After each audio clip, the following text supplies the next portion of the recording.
நாம் செய்யக்கூடிய நல்லமல்கள் எல்லாம் சேர்ந்து அல்லாஹ் தஆலா ஒரு உருவமாக்கி ஒரு மனமான ஒரு நறுமணம் கமலக்கூடிய ஒரு உருவமாக கபர்ல நம்மளை ஆக்கி கொடுப்பான்.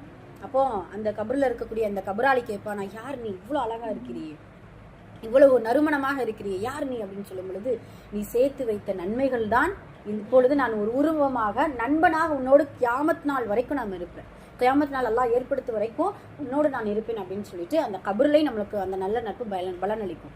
அதே போல மறுமையிலும் கூட, மறுமையில் ஒரு அழகான நிகழ்வை பாருங்களேன். 3 நிகழ்வு உங்களுக்கு சொல்ல போறேன் இன்ஷா அல்லாஹ். முதல் நிகழ்வு, அல்ல சொர்க்கவாசிகள் தன்னுடைய ஃப்ரெண்ட்ஸுங்களோட பேசிட்டு இருப்பாங்களாம்.